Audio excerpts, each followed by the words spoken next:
Kumpiyansa ang PVOX na sapat ang building code standards ng Pilipinas para makayanan ang malakas na lindol. Yan ang ulat ni Denise Osorio.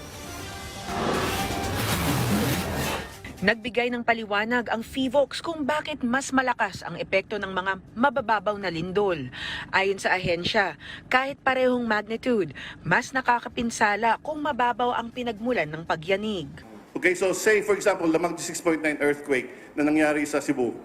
Okay, so sabihin natin 70 kilometers yan ang source. So as it travels towards the surface, halos wala na siyang lakas pagdating sa ibabaw. Kasi nagde-dissipate yan as it travels, nagde-diffuse yung seismic energy. Now, if the same magnitude 6.9, 5 kilometers lang yung pinanggalingan niya from the surface, pagdating niya sa ibabaw, malakas pa rin. Kaya devastating. Dagdag pa ng PVOX, buong bansa ay earthquake-prone dahil bahagi ito ng Pacific Ring of Fire. Gayunpaman, tiniyak ng ahensya na sapat ang building code standards ng Pilipinas para makayanan ang malalakas na lindol, basta't mahigpit itong sinusunod. Kasi ang sa building code kasi, a structure is supposed to be able to withstand an intensity 8 earthquake, which is devastating. So for as long as we follow the minimum engineering standards and we follow the building code, then supposed to be, it should be safe. Samantala, agad namang tumugon ang Department of Social Welfare and Development para sa mga naapektuhan ng sunod-sunod na kalamidad.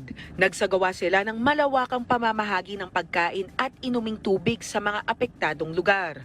Mahigit 128,000 na pamilya o higit sa 457,000 na katao ang apektado at higit sa 1,200 na individual ang kasalukuyang pansamantalang naninirahan sa mga evacuation centers. Tiniyak ng DSWD na may sapat na supply ng pagkain at inumin para sa mga apektadong pamilya. Nasa 140,000 family food packs na ang ipinadala. Bukod pa sa 75,000 family food packs at 5,000 ready-to-eat packs na galing sa Visayas Disaster Resource Center.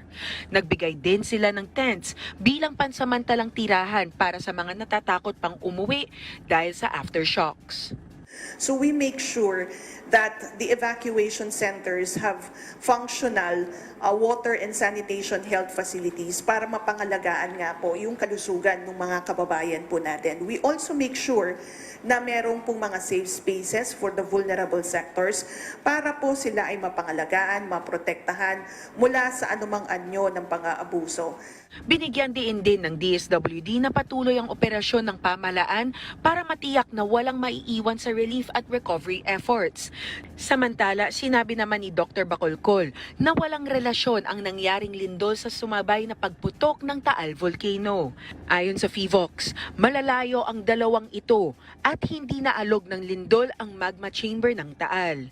Iginit rin ng PVOX Director na hindi rin ito konektado sa tinatawag na The Big One. Denise Osorio, para sa Pambansang TV, sa Bagong Pilipinas.